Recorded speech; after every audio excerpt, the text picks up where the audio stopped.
Sit back and get ready to have the most fun you ever had with an electronic device.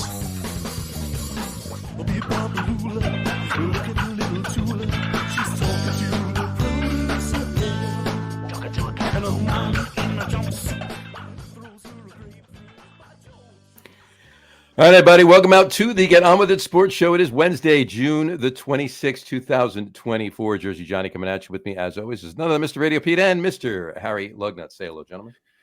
Hello, gentlemen. Peace and love to y'all. Peace and love to all. My neighbor's dog timed that perfectly. There you go. We just started the show, and he's outside. There Excellent. You gotta love it. Our neighbor's dog, we have officially decided, is a jerk. He's a German Shepherd, and he just barks and barks. I don't even know at what every time he goes out back. He used to be at me anytime I was out there. Sure. Why not? And he has like a big ball that he actually noses over, and there's big plants that grow over the fence. It's like a 6-foot high chain link fence. It's quite a feat. He actually noses it over the fence. And then he barks, and then I go out and throw it back to him, and then he just barks, and he's just like just barks and snarls and doesn't like anybody. You know, it's like one of those places where like you go in the house. Not that I've ever been in the house, and the neighbors are very nice, but you go in the house and they go, "Yeah, just don't go by the dog," or they put him in the bedroom in the back because they're not sure if he's going to rip someo's face off or whatever. Right. You know, and they just want to be on the safe side, just so that doesn't happen. Yeah, and he just makes so much noise, and he like it's now because we hate him. Like, even his bark sounds like he's a jerk. I am just asking for your papers. I am a German Shepherd. Please show me your papers and I'll proceed to be nice. There you go. Oh, yeah. His name is Ruger. Ruger. There you go. Ruger. There you go. Now that is his name for a German Shepherd. Yeah, and I go to the fence and I'm like, "Hey, buddy. Hey, Ruger." And listen, I have a 22, which is a Ruger. You know, it's a gun company. And I'm like, I tell him that. I go, "Listen, I have a gun. that has your name. It's made by that company." He does not want to be friends. I give him a little piece of steak when I'm grilling. Nothing. He still wants to rip my face off. Well, I've done everything I can. You know, dogs, they bark at you because they're scared, right? Right. They don't know what your deal is. I've done everything to prove to him that I am not a threat. I tell him all the time, "You're the king. I'm just a lump of marshmallow walking around back here." Ruger, this is your world, and we're just living in it. Yeah. No. Jerky bark. Well, ironically, the dog next door is a German Shepherd as well. But I find it really difficult to get annoyed at him, even though he just barks at the most inopportune times. And I'm not just talking about when I'm starting a podcast. I'm talking about how's 3:30 in the morning. How's that sound? Outside, right? Nice. Yeah, exactly. But it's because he wants attention. All right. And whenever he's not, he's spoiled. Whenever he's not getting attention, he goes outside because he has a doggy door. He can go out at 3:30 in the morning. You'd think they close it. No, they don't. And bark at a squirrel, at a shadow, whatever. Right. He just wants attention. A guy can walk by and walk up to him, and he's barking like crazy. If you get up close to him, he literally lays down on his back and puts his paws up so you can scratch his belly, even if he doesn't know you. He just wants attention. That's it. Pete's talking, but I can't hear him. Pete's talking, but we can't. My bark is so much worse than my bite. And if you want to rub my belly, go ahead.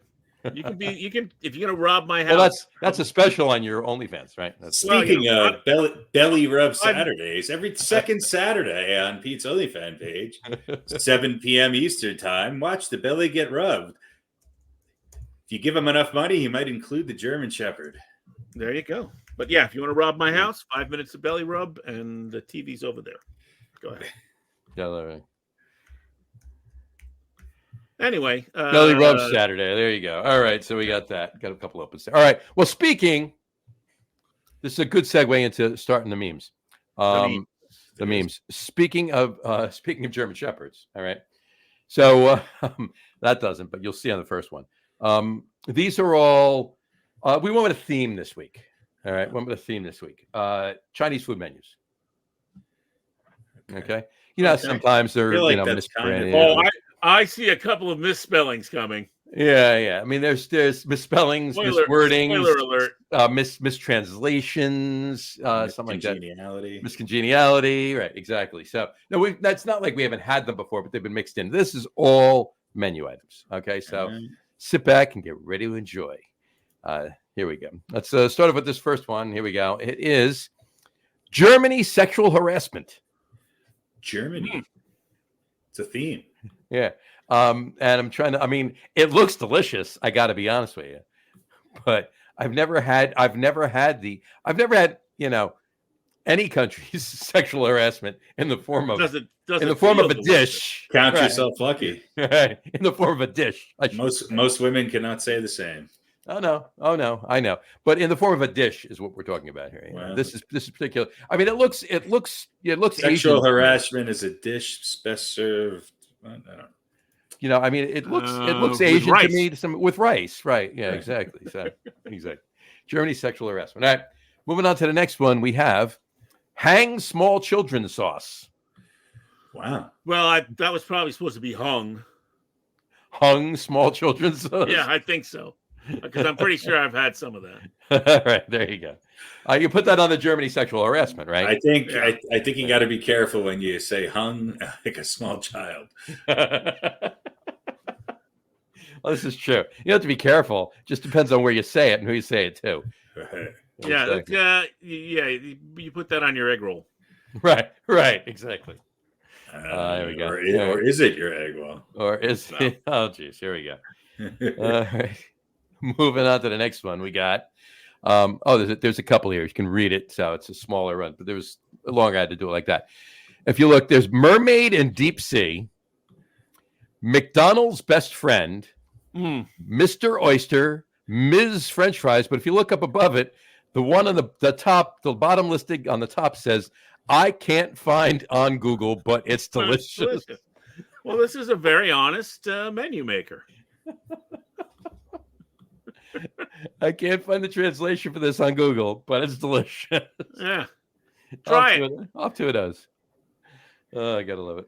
All right, so let's do a quick non-musical. Are they for real? Of the bottom four, which one is the most for real? Mermaid and Deep Sea, McDonald's best friend, Mr. Oyster, or Ms. French fries? I gotta say Mr. Oyster. You go with Mr. Oyster. I gotta go with Mr. Oyster. Yeah. Harry. None of the above. You ordering McDonald's. I want to know who McDonald's best friend is. Yeah. I mean, is it Ronald McDonald? Is it Old McDonald? Is it Mike McDonald? Well, assuming it was Ronald, who was the actual Ronald McDonald? It's the restaurant's best friend. Was it Grimmett? Well, that would be. I think somebody from McDonald's came in there and said, "This is my best friend," and they grilled it up. And who was? It Ronald came out McDonald's? Amazing. Who was Ronald McDonald's best friend out of all? Well, nobody liked Ronald McDonald. I mean, I know, but who? Grimace probably, right? Grimace, right? So it's Grimace sued him for sexual harassment. Germany sexual harassment. And look what happened. He ended up on a Chinese menu. Yeah, that's right. You McDonald's best friend. That's deep fried Grimace, isn't Ronald McDonald. McDonald's best friend is Crippet Greed. Or it's like a polysorbate. Right. Ethanol, whatever filler they use. Cheap labor and government subsidies is. I would probably go with. I think I would probably pick Mermaid and Deep Sea. Mermaid and Deep Well, Sea. if I had to order one, without a doubt. Yeah. I would definitely get a side of Ms. French fries, though. I mean, it depends. Well, you're gonna go Mr. Oyster and Ms. French fries. I'm gonna get Mr. Oyster and the side of Ms. French fries. I'm gonna get a mermaid and see where I wind up. There you go. Yeah, probably in the deep sea. Yeah. There you go. But whatever you do, we should all order. We could just split an order if I can't find on Google, but it's delicious. I can't find on Google, but it's delicious for the table. No question. Family style. I mean, who hasn't had that? I mean, come on. I don't know. It is delicious. All right, moving on to the next one. We got kumquat lemon, and then I like number 2. Whatever. Yeah. Can I have a couple orders of whatever, please? Whatever. That's why they have numbers. There you go. I'll take a number 2. I don't know. I don't know whether I want to order a whatever or I want to order a number 2. Yeah. I'm not sure, but I want to. Well, that's what you order when like you go in and somebody goes, I gotta make a phone call or whatever. Well, what do you want? I don't know. Whatever. Just get me something. So you order exactly. Be careful with that. Just get me whatever. All right, number 2. Give me whatever. And then they go whatever. Then they come in, and you're waiting for the food. And they go, "What did you get me?" And you go, "We got your number 2." Whatever. Whatever. Exactly. I don't know what it is. You'll find out. Exactly. That's what you get for being indecisive. Quick aside this is a stroke against indecisiveness. I believe you're right. I like it. I do. I like it. I do want to. Quick aside, really quick, up above is kumquat with lemon. All right. Now kumquat. Somebody once said they cross-pollinated a raspberry and a kumquat, and they called it a rasquat. Right. It's a good thing they call it a rasquat and not the opposite. A quatberry? No, a cumberry. So anyway, figured I'd point that out. All right, moving. Neither one sounds quite delicious. Yeah, exactly. And we've lost the 3 people that are watching. And they're gone. Yeah, there you go. All right, moving on to the next one. We got that was what drove them away. Exactly. It wasn't the sauce of hung young children. Exactly. Oh, it was the sauce of hung young. No, it's hang small child. Hang low, sweet children. So we get this one here. We got stir-fried Wikipedia. And steam eggs with Wikipedia. and stir-fried Wikipedia with pimentos. Pimentos, yeah. And then we have steam eggs. That's steamed, just steam eggs. Can you steam eggs? I mean, I guess. Yeah, sure. Steam eggs. Let's ask Wikipedia. Let's ask Wikipedia. This could, I would like the story behind this to be, this is an online menu, and like Wikipedia, you can go in and change the stuff around until they catch you. Yeah, how somebody went in? What said yes? What came up with Wikipedia that with the translation just wasn't right? I have no idea. I mean, what? Yeah, like Wookie foot. I mean, stir fried fucking. I don't know. Wikipedia. Like there's nothing. There's no single thing that starts with W that would come up. Wintermelon. Oh, it has everything to do with the symbols. So it's right. So the translation in those symbols is stir-fried Wikipedia. Yeah. And with pimentos. I mean, it's obviously because it's like but if you look, a birthday cake with one crooked candle getting yelled at by a Christmas present, right? With some guy who's got his plant turned upside down, with 2 people fucking sucking each other off next to a swing set. Yeah. So that's what the symbols look like. But if you look, like the last 2 symbols of each line are the same. Right. Now, is that stir-fried or is that Wikipedia? That's got to be stir-fried and Wikipedia. But then it wouldn't take 4 symbols to say pimento. You know what I mean? Like, you would think, even if it's sort of, you're reading right to left, right? Because it's. I think Wikipedia is the one that looks like a contorted 69. Yeah. But only the first 2 are the same. That's the last 2. Last 2. The first 2, if you're reading right to left, yes. Right. Correct. So you would think that would be stir and fried, but it doesn't always work out that way. All right. Well. How about those, Max? How about them? There you go. We've spent a long time on this one, exactly. Yeah. All right, moving on to the next one. We got husband and wife lung slice. Yeah. It's amazing how a lot of the menu items are gendered. I know, right? Ms. What was it? Ms. French fries. Mr. Oyster. Husband, small child, husband and wife. Sauce pig hand. Yeah, that's another one. But look at that picture. That makes me. Full disclosure. I just shit myself a little bit looking at that picture. That's the sauce pig hand. Is it the sauce cow? Is that the lung slice? That's a lung slice. That's definitely the husband and wife lung slice. What I love is that they just put some raw fucking scallions on top of it to kind of dress it up a little bit. It just wouldn't be the same without the. No. It's all about the presentation. All right. Like the ring of what appears to be congealed blood around the outside with sesame seeds. Nobody's buying this. What do we do? Throw some scallions on top and some sesame seeds. Sales will go through the roof. Exactly. Take a good picture with a Polaroid from 1978. Exactly. And then photocopy it 6 times and then tape it onto the menu. This photo is taken with a watch camera. Exactly. I'm getting sick just watching. I know. Let's move on to the next one. Here we go. This one's good. I found this one good. Here's a picture of the dish called Our Sweet Ass. Let me tell you something. I've seen sweet asses in my life, and it does not look like that. Our Sweet Ass. That's okay. Anyway, that's when you know you're drunk, when you wake up with this kind of sweet ass in the bed next to you. What would you like to eat, sir? I would like some Our Sweet Ass. I like some of your sweet ass. Like some of your sweet ass. Yeah. They left out the Y. Oh, there you go. Well, but you're ordering it from the people making it, so yeah. So your sweet ass would just be them cooking your own ass. I guess it's kind of like a DIY project. Right. Exactly. It's kind of like make your own pizza. That's true. Make your own sweet ass. Ow. Right. All right. It's a liposuction Chinese exactly restaurant. All right, moving on to the next one, we have the third one down. Fuck the Duck Until Exploded. That's a great album title. Well, what could that have been? But what I like is Crispy Duck by half. By half. Not half, by half. No. And did you notice the half is it just 1/2, not in any sort of Right. Well, that's exactly. Okay. So Crispy Duck by half. Or is that a song like by the group Half? The name of the song is Crispy Duck. Crispy Duck. Crispy Duck by half. Well, here's the thing.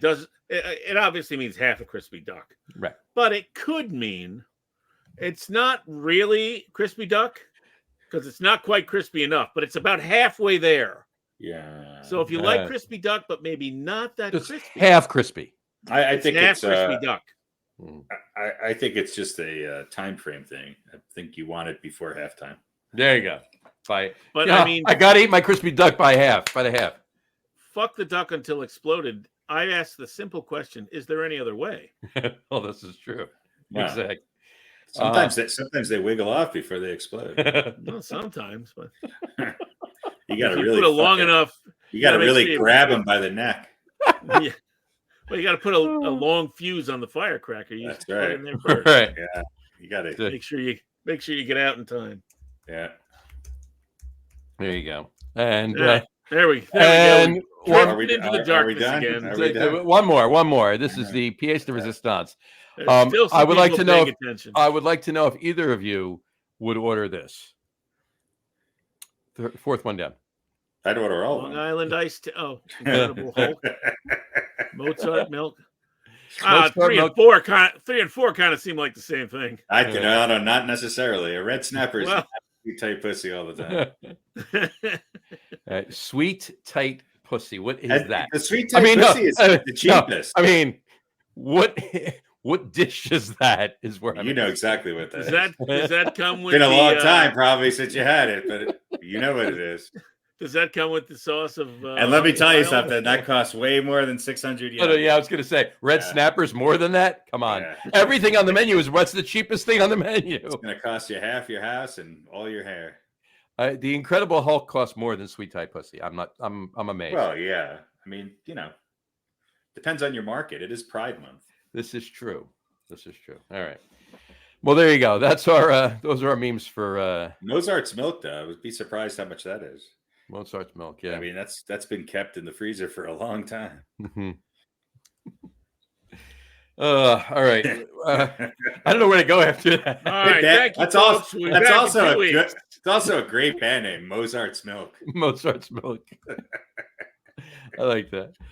All right. Let's get in. Bachman Turner Overdrive's venture into classical music. Mozart's Milk. There you go. All right, let's talk NBA because there's a lot going on right now. The draft's going on tonight. Some moves have been made by one particular franchise in New York that is while not bad, crazy to think about this. And I'm going to let Harry start us off with this one. Well, we were texting this morning, and I was of optimistic hope that the Denver Nuggets would be able to. Well, I wanted them to get what's his name from Brooklyn, who the Knicks, obviously we all knew, signed very early today. But then rumor is it that the Knicks have re-signed and extended OG Anunoby to a 5-year, $212.5 million contract. Yeah, that's fucking insane. Oh, how did key to it all? But where are they getting this money? I mean, good for them. But it's ridiculous. It's time to pay the fees and just go all in for next year is really what it boils down to. But that's I mean, what they're doing, right? You know, they see the writing on the wall. There, let's get. Is that not the highest contract in New York Knicks history? I believe it is. Yeah, I believe it is. To OG Anunoby, somebody Anunoby, who can't stay on the court, great player. You do know who his agent is, right? His agent must be Taylor Swift, because that's the only person that can pull this off. His agent is what's that guy's name? Who's the Garth Brooks, GM of the Knicks? What's his name? So his agent is the GM. How could you be an agent? No. His son. It's Leon Rose's son. Yeah. Well. Yeah. And you wonder why he got the money. Well, how much is that?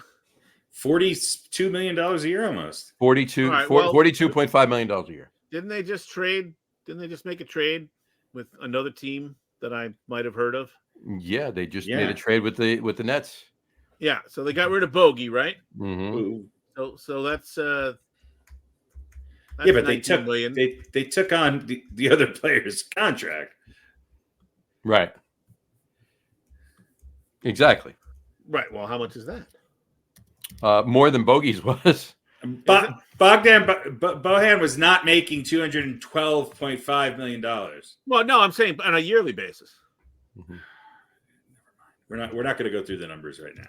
It's all I'm saying is I'm glad he's back. If I had to pick, it probably means that they're not going to be able to re-sign Hartenstein, so they're going to have Mitchell Robinson. They're going to re-sign. They're going to re-sign Hartenstein. How? They're going to re-sign Hartenstein. What, they're just going to pay out the ass all these. Yes, that's what I said. They're just going all in for this year. They'll shed some salary next year. They want to win. They want to win the championship next year. Bridges is actually a plus over Bogdanovic. Bridges' contract is totally more than Bogey. Yeah, as it should be. Yeah, it's about $4 million more. Yeah, not that much more. All right, so I don't know. They'll probably get rid of Randall. No, they won't get rid of Randall. No. Well, Randall will be trade bait at the see what he can pull. That's what I mean. Hold on. I'm sick of everyone thinking this Knicks team can win a championship without Julius Randle. No, they can't. There's no fucking way. I wasn't done. Yeah. Randall will be a trade piece because his contract is up next year. If they're not heading towards winning the championship next year by the trade deadline, Randall will be a trade piece. That's where I was going with that. I finished. Yeah. So, so they're not, he's not going anywhere now. He's going to help them get there. And if they're getting there, they're on their way, then he stays there. But if they're shit in the bed and they're not doing anything that's, can be looked at as, it's their year, then by the trade deadline, Randall goes, because they're not going to re-sign him with all these contracts. They're not going to re-sign Julius Randle. So he's got a player option in 25-26. Right. But they could still. My point is, you see what I'm saying? Like if everything's working, he stays on the team. If not, he's something that they can use. Right, so let's talk about the Knicks starting lineup. So obviously Brunson starts at what's called a point guard, but is the new point guard in the NBA, where he has the ball in his hand all the time and takes 50 shots a game. So that's Jalen Brunson. Mm-hmm. Do they have a two guard? Are we now going to call Mikal Bridges a two guard? Bridges is going to be the two guard. Okay, yep. So he's going to be a two. Then you're going to have OG starting at the three. Mm-hmm. Okay, you're going to have Randall at the four, and then hopefully Hartenstein at the five. Mm-hmm. That's great. Yeah. And then you got Josh Hart and Dante DiVincenzo Mm-hmm. coming in on the second team. I mean, that's Robinson. You got Mitchell Robinson. You got Mitchell Robinson too. Yeah, well, I don't expect him. He's never on the court for that long. Yeah. Yeah, but with all these players too, not everybody has to play 48. Well, minutes. he still has to not, sprain his Finger. He's just always hurt. Ego. Well, all right. Listen, let me throw. I know you don't want to go through all the numbers, but Randall's making $30 million. Brunson's making 25. Bogey's gone, so 23 for Bridges. Mm-hmm. A new Bonobi's going to make whatever he's going to make. 42. How much is it per year? 42 and a half. 42 and a half a year. 42, and then Hartenstein, they'll have to sign. Mm-hmm. Obviously, he made less than $10 million last year, so that's going to be. He's going to obviously get an upgrade. That's going to be a pretty big payroll. Yeah. So they better win. Well, let me ask you this question on paper. I mean, I think they're going to be on paper. They're good. I think that it's going to be really fascinating to see how they come together, because Randall hasn't played with 2/5 of the starting team, and he had less than half a year. Hartenstein wasn't really starting when Randall was there, so it's going to be interesting to see how they come together on paper. I think this is not a team where you're just adding one piece. No, and they played 60 games together last year. Yeah, I mean, essentially, you added a borderline all-star and an all-star on this team. Now, Mikal Bridges, what was the average? 19 and a half a game or something with the Nets. So I don't expect him to do that. He had the ball in his hand a lot with the Nets and was their top scoring option. So, you're going to get, if you get 15 out of him, 14, that'd be great. You're probably going to get 10 to 12 out of OG, maybe. Randall's going to get his 18 to 20. I'd much rather see him get 18 points and pull down 15 rebounds, because that's an area where the Knicks certainly need some help. Mm-hmm. And then you got guys who can come in off the bench and actually add those same numbers. I mean, they're not as deep as Boston, but man, they certainly are going to give them a rival. But the one thing that the reason why I want Hartenstein to stay is I think he's their only dynamic big that they have, and he's He's a really great is. role player. No, you're right. He really is. 19, 4.5, 3.5, and a steal for Bridges last year. I just pulled up this one article. Somebody had to make a point that OG Anunoby is represented by CAA. Yeah, but they're saying his primary agent is Austin Brown, not Sam Rose. Sam Rose is his, one of his agents, but his primary agent is Austin Brown. So, this couldn't have had anything to do with Sam Rose being Leon Rose's son, because he's not his primary agent. I just think that this is a lot of money. This is the most overpaid NBA player in the history of the game. I can see that. But I can also might say, be right, but you gotta let him play, right? You gotta see what he does. You gotta see what he does, and if he only plays 50 games next year, let's just hope it's the right 50 games that he plays, right? But here's the question, Here's my thought as to why they overpaid him. They didn't want him to go elsewhere, but one specific place. Yeah, one place specifically, and I'm not talking about Denver. I'm talking about down the Turnpike. Yeah, Denver can never afford it. Yeah. I know exactly what you're talking about. Yeah, no. They overpaid him, so he didn't go play in Philly. This is exactly what they did. Yeah. I mean, I don't think there's he couldn't possibly play. I suppose he could, but I can't see how he could possibly play well enough to be a $40 million man. You know what I mean? No. That's my point. The only thing I can say about that is if you look at the games that he played in, the Knicks last season, and I'm talking about the playoffs too, were a drastically better team when he was on the court than when he wasn't. Right. True.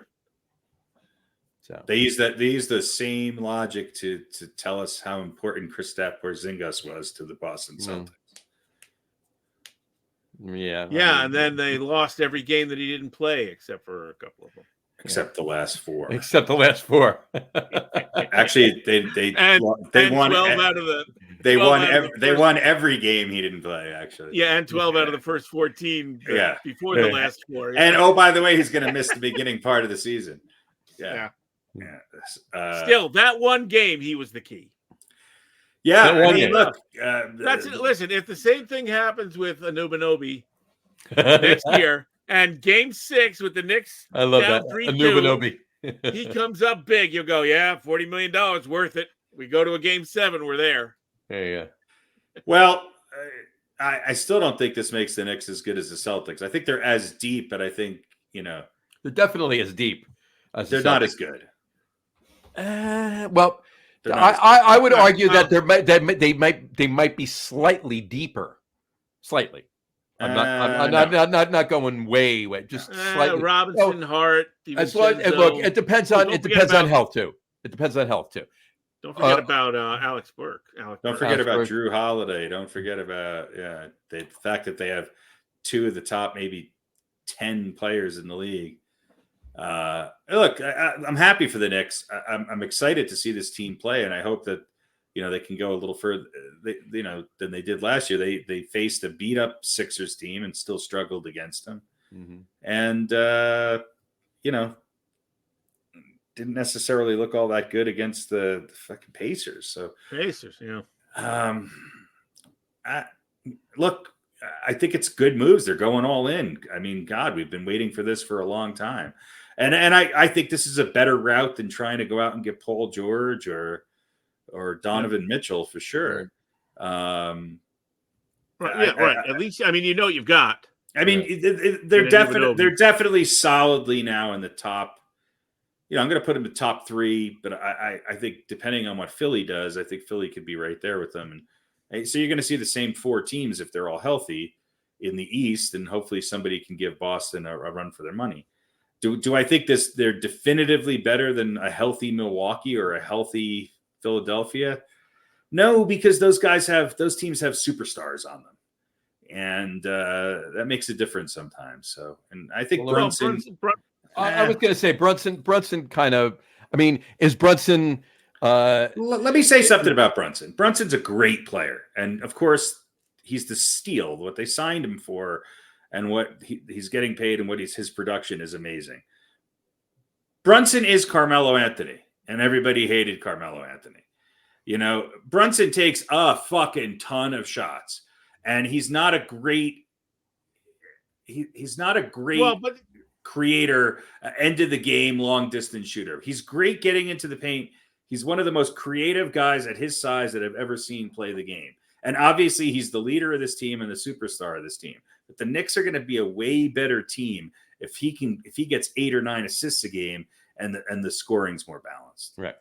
Yeah, but I mean he did what he had to do. I don't think it was by choice. I think it was because the Knicks had some injuries. Absolutely. And they needed somebody to step up. Absolutely. It's going to be interesting. Right.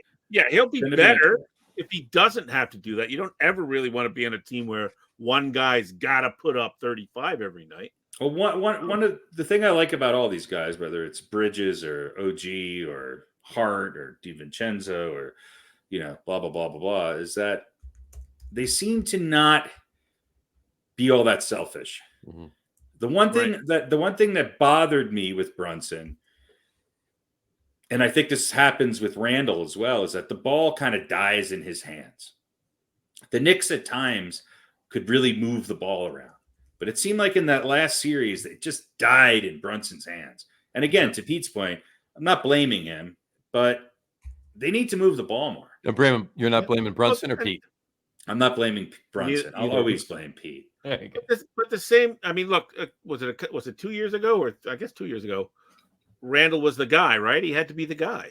2 years ago, he was the guy. Yeah. That was the whole criticism of the right. But then ball died in his hands. Right, but then last year he didn't have to be the only guy, right? When he was playing. No, and I thought before he got hurt, I thought he was playing his best basketball. Exactly. Right. He was playing great because he didn't have to be the guy. That was my earlier point, is that everybody's talking. The Knicks' second best player, or 1B, if you really want to call it that, was hurt and out. It's a big thing. So, but with this, I mean, with this lineup, you don't need anybody to be that guy. Right. No, you should be able, right? If the ball is distributed and everybody's getting their looks, you should be able to get more points, but less points out of any one individual. And that's what. But if you're playing Milwaukee or Philadelphia in a 7-game series, and I don't care how many flexible defensive wings you have, you need Randall and you need Hartenstein and Robinson to be able to play big.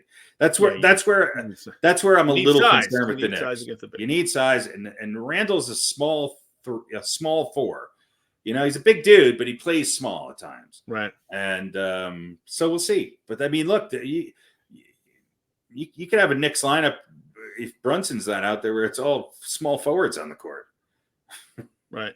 Well, which could work at times. All right. That's enough about the Knicks. They're going to be great. Right. No, they're not going to be great. They're going to be slightly better than they were last year. They're going to be in the mix for. Spoken like a true Knicks fan. They're going to be in the mix for the top spot. Yeah. All right. Do we need to talk about the finals? I think we should. What finals? NHL finals? NBA finals? The NBA finals. Fuck the NBA. What a game 7, huh? Well, man, talk about edge of your seat. Yeah. God, what a disappointment. Here's my takeaway. Here's my takeaway from the NBA finals. I have a crush on Luka Doncic's mom. Who doesn't? That's my takeaway from the NBA finals. Yeah. So does Kyrie. All right. Sure. Well, I don't think we need to discuss it in detail. It was rather lopsided. Yeah, good for the Celtics, I guess. Blah, blah, yeah, blah, look, Boston lives or dies by the 3. They lived by it. Doncic, stop complaining. You know what I mean? He needs to grow. He's still young. He's 25 years old. He needs to stop complaining all the time and start playing ball. And that's right. Stop complaining. Great. Stop complaining and come to Denver. There you go. There you go. So disappointing. Disappointing. Congrats to any Celtics fan out there. If we look at the and that's where it'll start. Championships so far, that have happened this calendar year, and we'll include the NFL since the Super Bowl is in March now, isn't it? I think they're moving it to Memorial Day weekend. I think so. I would. What would you put the NFL or the NHL in the top spot as far as finals this year?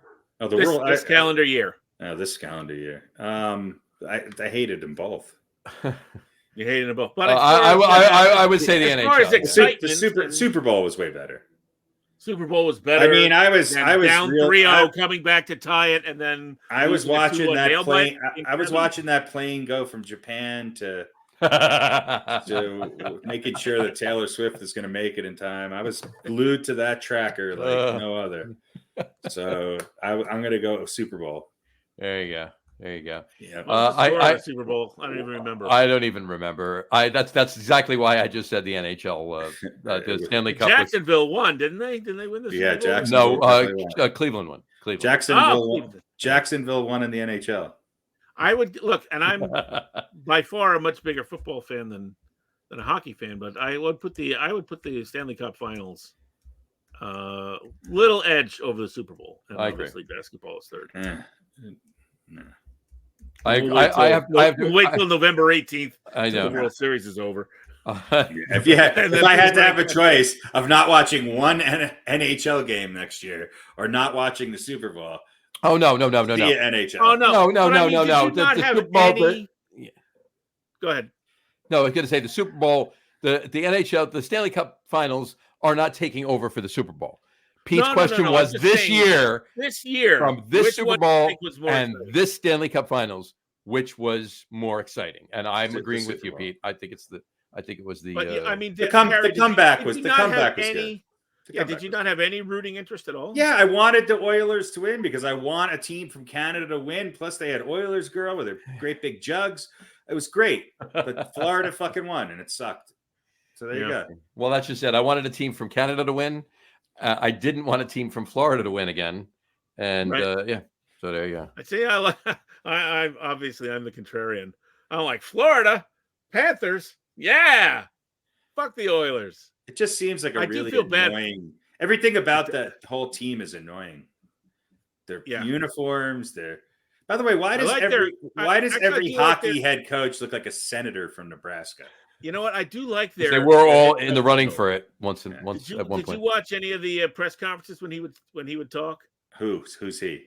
Whoever the head coach of the Panthers is. I didn't remember his name. I fell asleep. I thought he was great. Very calm. He never got pissed, and reporters would, sort of make those gotcha questions or whatever. Well, he's way better than Joe Mazzola, whatever the fuck his name is. Yeah. I heard today, other than Scotty Bowman, he's got more wins than any other coach in NHL history. There you go, Scotty Bowman. Yeah. So, I feel bad for Connor McDavid, though. Yeah, I feel good. I mean, how many how many chances do you get at it? And what happens if he never wins a cup? He's like 24 years old. Yeah, I know, but he won the Conn Smythe again this year. He's won at least one award every single year, and he's the best player in hockey and all this. But when the career comes around, he's like you mean he's like Barry Bonds? Yeah, if you don't win championships, he's like Bonds, except he doesn't take steroids, presumably. You don't know. If you don't win championships, what does it all mean? But he's been in the league for 4 years? Ask Dan Marino. Yeah, exactly. Yeah. Ask Charles Barkley. Ask Patrick. Exactly. Yeah. So that's Ken Griffey Jr. Right. This is all good. All good questions. All time greats. But I mean, Jerry West finally won. I mean, how many times has he been to the finals now, McGregor? He's 27. I think this is the first time. I think first time. So I mean, Gretzky didn't win his first time in the finals. All right, but what if he doesn't get back to the finals for another 5 years? Well, now he's 10 years into his career. Then he's not the best hockey player. He's just a big goofball who knows how to play. It's on the back of his hockey card, actually, right? It says all in all, a big goofball that knows how to play. Yeah. Yeah, I mean, that's his nickname. How many championships did Gretzky won 4 championships, never won another one after he left Edmonton. How many did Sidney Crosby? He could have won with the. No, he didn't win the Rangers. No, of course he could have won with the Rangers. They came close and should have, but he didn't win with the Rangers. He wasn't Messier won with the Rangers. Gretzky didn't. Yeah, and Messier won an additional one with the Oilers because he stuck around. Mm-hmm. How many championships does Sidney Crosby have? Oh, geez, 3. Yeah, 2 or 3. I was going to say, right? Yeah. So I mean, I think in the next couple of years, he's got to win one in the next 3 years. Yeah, I mean, the way I guess that's my question. The way he's going, he's going to put up those numbers, right? Right. So, but if he doesn't win a championship, can you put him on that list with Gretzky and you and Crosby? No. Okay. I guess that was the question. Yeah, I agree. Great player. He never won. You got to win at least one. Yeah. Yeah. And again, how many chances do you get? Well, I don't know. Well, I mean, we'll find out, but quite a few if you're good. I mean, he's only 27. He could go to 6 more finals. I mean, if he played for the Montreal Canadiens back in the 40s, he would have, had 4 cups already, and only played 3 seasons, and only gone to 3 finals. After the 3rd one, they give him the hat trick cup. Here you go. I mean, you could say about a lot of players. I mean, look at McKinnon for the. I mean, a lot of the best players in the NHL right now have not won a championship yet. Yeah. But I mean, they're not of his. Difficult to win. Is my question. Right. Yeah. I mean, in modern times. Good all the time. Right. In modern times, I mean, you go back and you got the guys who won 11 cups or something like that, but the last one. Yeah, but they were all in Montreal. Yeah, all Montreal before and there were how many teams in the league? Like 9, 8 or 9. Yeah. Still, I mean, what I'm saying is in modern out of the modern era, let's call it, at least the 80s and on. Messier's got the most. Him and right. I mean, yeah. Messier's Trotier's got 6. Yep. He won 2. I forgot. God, what a great player he was. Mm-hmm. So, I mean, no, I mean, His friends call him Brian. Yeah, with Y. With a Y. Yari Curry's got 5. You know, yeah. I mean, it's rarefied air. These, so you know, it's I don't know. And in modern times, I mean, Scott Niemeyer's got 4. Is he? You know, it's just Ken Morrow's got. Yeah. Niemeyer's. It's just. I mean, Claude Lemieux's got 4. So I mean, if he could win 2 or 3, then you got to put him. 2, then he's in. Yeah. But of this era, I mean, is he even the best hockey player right now? He's top 4, that's for sure. And most people would say he is. Mm-hmm. Yeah. Although, he had 2 4-point games, and then the last 2 games he had nothing, right. 0 points. And no matter how good you are during the regular season, if he gets another 1 or 2 of those in the playoffs, then they're going to stop saying he's the best. Yeah. Has Sidney Crosby won? He's won 1, right? I thought he had 2. Well, he had a couple. 3 times, actually. I'm sorry. 3. He's won it 3 times. Yeah, he's still playing. There you go. Yeah. Remember how long has he been in the league? I don't know. He's in his late 30s. I mean, he started when he was like 14, right? Yeah. All right. So that was look. It got me watching. It got me watching. And again, I mean, and look, they're saying both him and Drysdale were really hurt. Excuses maybe, but look, Drysdale. Draisaitl. Drysdale. Oh, yeah. Or Drysdale. Or Don Drysdale. Game 7. Dry saddle. Which sounds like something you get. You got to rub a little. That's when you've been out in the dusty trail. Hang small children's sauce on it. Hold on, I need a little lube. I got Leon Draisaitl. You got a little case of Draisaitl. Get yourself some. Cream. Yeah. I mean, they dug themselves a hole. And look, if Florida lost, it would have been. Oh yeah, epic. Well, look, they got stifled. It would have been great. For 3 games. They figured it out apparently for 3 games, which is have Connor McDavid be great. Yeah, and then look, they played a real nail biter, and they had their opportunity. Edmonton has to score first, so they don't win. And that borderline, I think, bullshit high sticking call. Even though technically they didn't score on the power play, but they scored seconds after it. Yeah, I thought that was it. I thought that changed the whole game. It was early. I mean, then Edmonton comes back on a breakaway and ties it, but it just seemed like all the bounces and all the momentum. Well, it was it was definitely a boost, certainly for the spirits of the Panthers, because that's the sort of thing. Yeah, hey, we they had their chances. They had their chances. But the Panthers had the hot goalie too. Well, finally, again, he gave up he went from being useless to really good. Yeah, 2 or 3 goals at home in that series, I think it was. Yeah, true. Yes, I heard a bunch of stats. He stopped like 72 of 76 shots over the course of the series, or something. By the way, Zach Edey slipped down to 9th and went to the Memphis Grizzlies. Wow. Well, that's what they need is another youngster. Yeah, they don't have enough youth on that team. Yeah. Mm-hmm. Hope he knows how to handle a gun.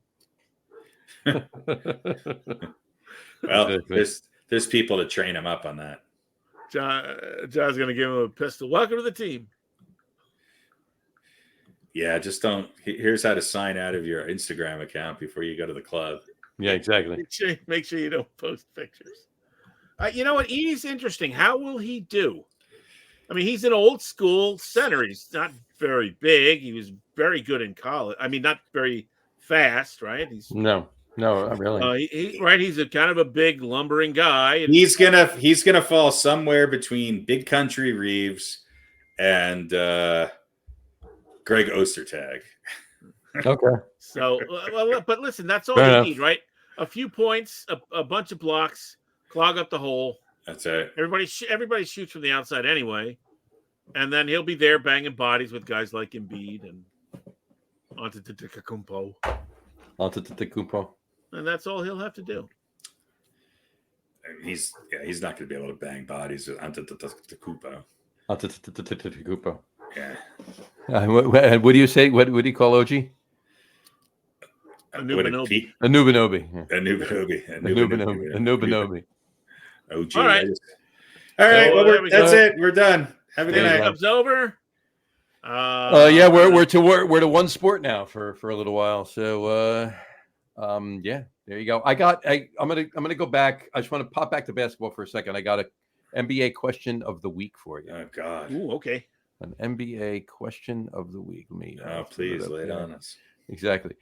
Question is, which team will win the offseason?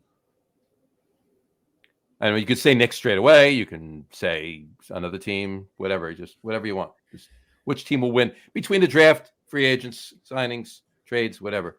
Well, San Antonio is poised to have 2 of the top 8 picks, and they traded, I think, their 8th pick for future picks. Mm-hmm.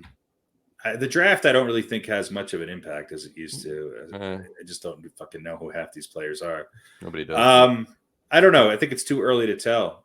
I think you're going to see some major moves, and you're going to see some shuffling around. And I think you could see players like Paul George, possibly even Kevin Durant and others on some new teams next year. So it's going to be yet another year of. I wonder what that would be like, Kevin Durant on a new team. Yeah, right.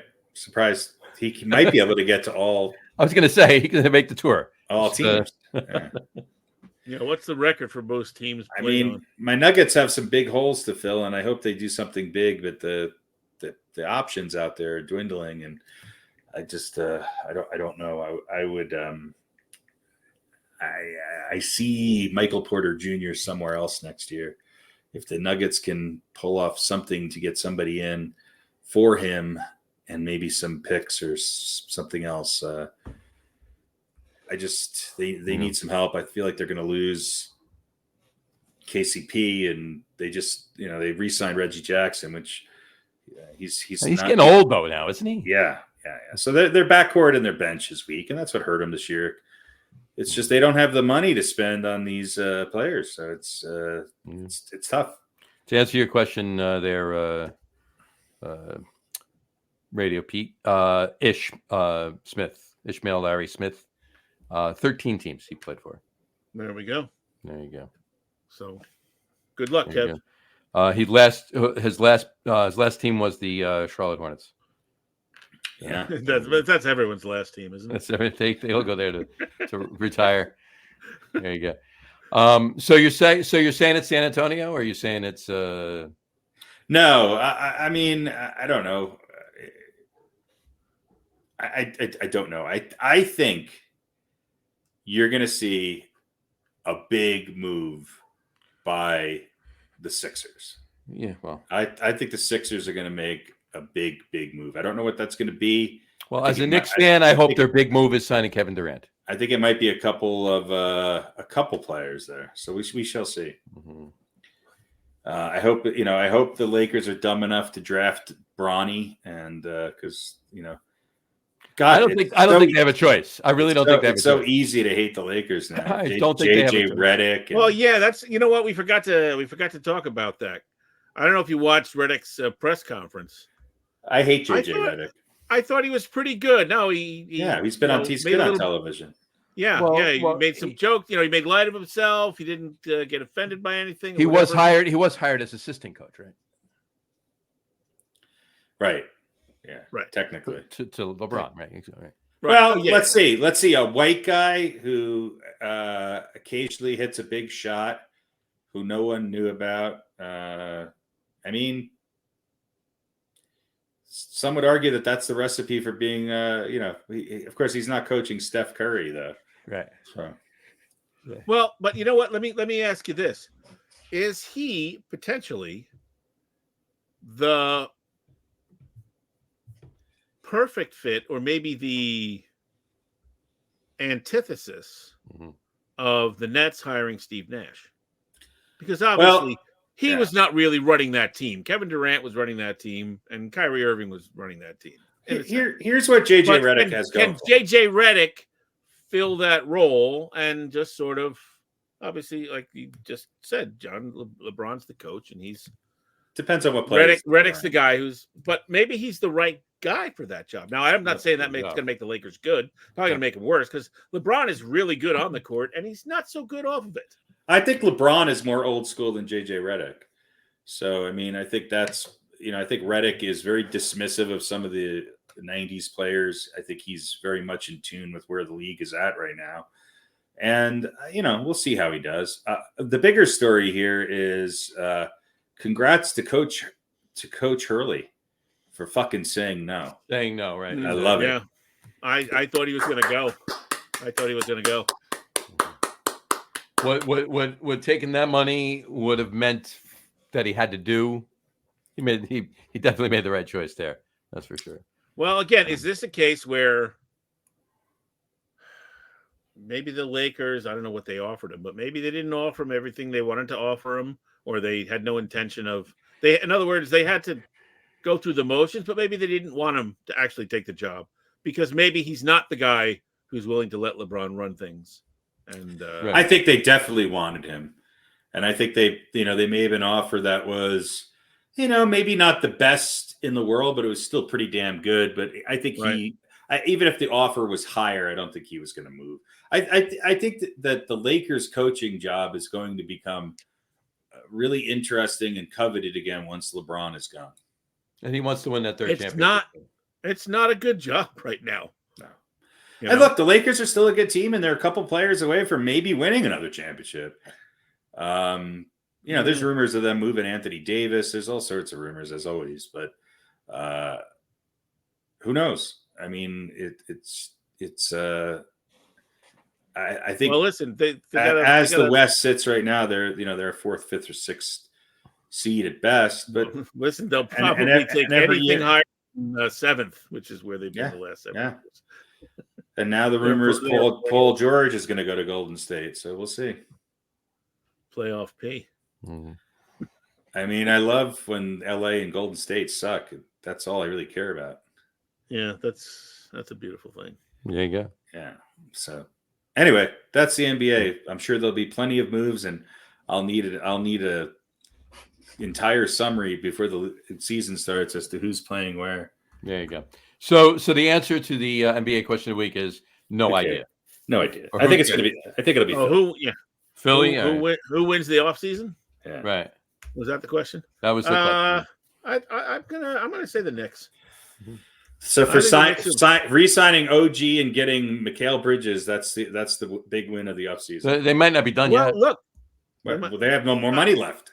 But they have put themselves in a great position. Yeah, they got rid of all their draft capital, which is fine. Yeah, they're in a great position. They didn't get rid of all their draft capital. Most of it. They still have enough to, fall back on if they need it, and start replenishing with some more. I don't think it's a foregone. I don't think it's a foregone conclusion. That, right. I'm saying it's not. It's going to be Philly and then Milwaukee and then the Knicks. I think they're going to be right there with them.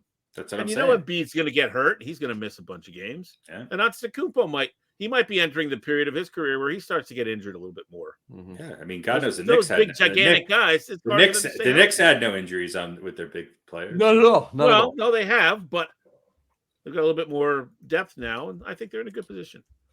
All right, let me put it this way: nobody else, and still plenty of time, but nobody else has done anything else better than what they've done to this point.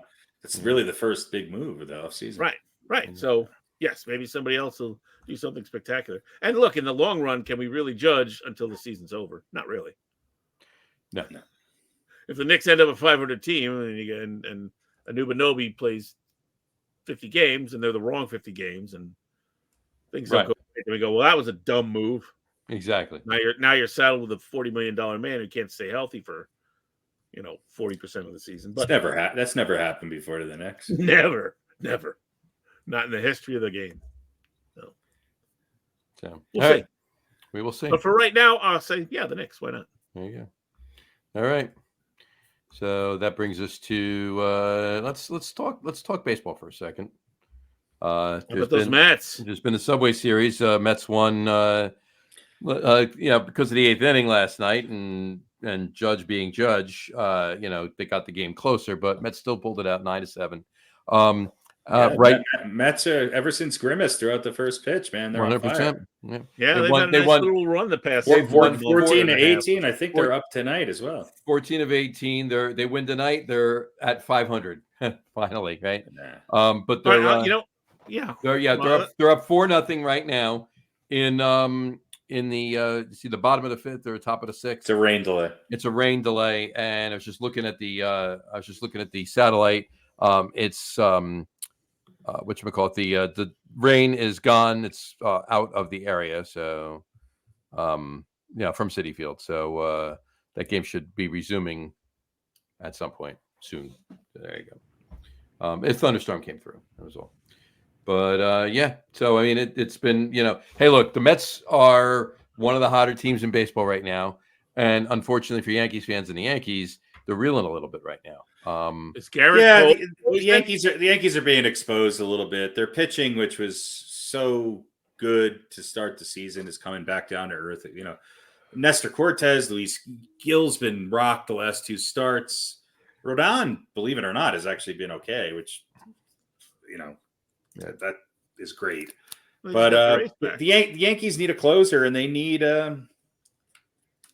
two infield players. They need, it's the same thing. I told them all along. They needed to go for a first baseman when there's 4 or 5 top first basemen around, and they decided to re-sign, Rizzo. And now he's hurt. Well, they got JD Davis platooning out there. So JD Davis, who has, I think he left. Does he even know he's on the Yankees? He's DHing tonight. Yeah, he's playing in New York. That's all he knows. So somebody pointed out one thing yesterday in yesterday's game. At one point, it was either yesterday or a mixture that yesterday and the day before.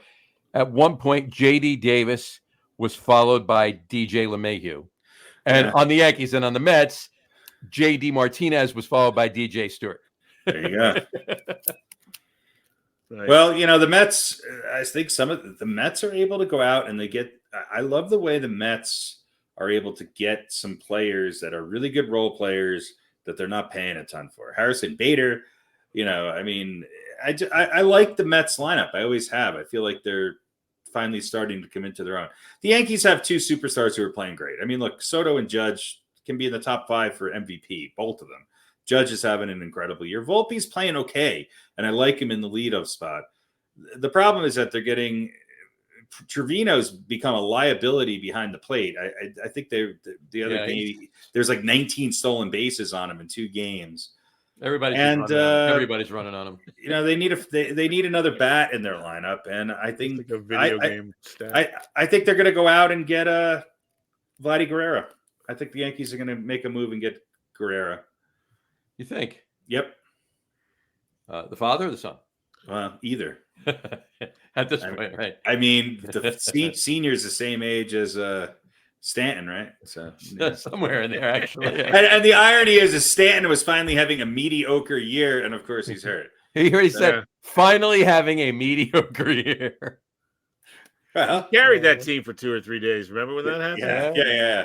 He always hits a really timely home run when they're up by 7 in the 6th inning. Well, listen, he's in case he seals it, he makes it an 8-1 victory instead of. Well, and we're really missing his late inning defense out in the outfield. So yeah, we'll see what happens. Hopefully, they could bounce back. Coles looks rusty. DJ's still rusty coming off the injury. I don't know. They should be okay. I mean, look, with Judge and what's his name, Soto. They've got holes in the bottom of the lineup. But assuming Cole comes around and Rodon pitches well, I mean, that should be enough to sustain you. Yep. And Stroman has been Stroman is Stroman, and that's fine. Yeah. And Cortez, all right. So if he's not a great ace, he's better than the last couple of games, you would hope. But they should be okay. They need a closer. They need a fastball pitching closer. Clay Holmes drives me fucking insane. He's not as bad as another previous Yankees closer who wanted to literally find and kill. But I think he might be available though. Yeah, of course he's available.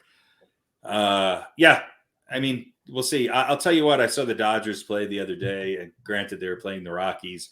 The Dodgers' third string is better than most teams' first. You went to the game, or yeah. It's just, I mean, half the guys were out hurt, half of them weren't playing. I'm looking at this guy. He's like, their fifth starter, and he's got a 1.96 ERA, and he's 8-2. I'm just like, jeez. Yeah, I mean, the Phillies are good, obviously. Look, I think the Mets are going to challenge for a wild card. We'll see.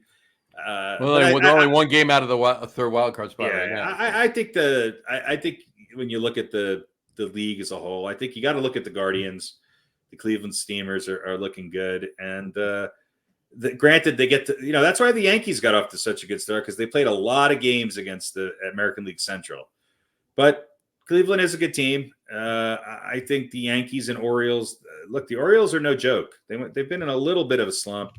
But they're a good team, the Orioles. That lineup is potent. And, Boston's starting to get hot. We shall see about them. Philly. God, Philly's good. The Brewers are the Brewers. They'll be out in the first round. And I think it's the Dodgers, Phillies, and Cleveland, and the Yankees and the Orioles. And I'll tell you what, I feel like the Orioles are just... When all said and done, I think they're going to be the best team come playoff time. We'll see. Yeah, very well. All right. I have play a little. Do we have anything else for baseball? Or no. I have one thing, but we could play a little. Are they for real? Which is baseball. We can definitely do that. Since we just talked about them. Play a little game. I like to call it Just the Tip.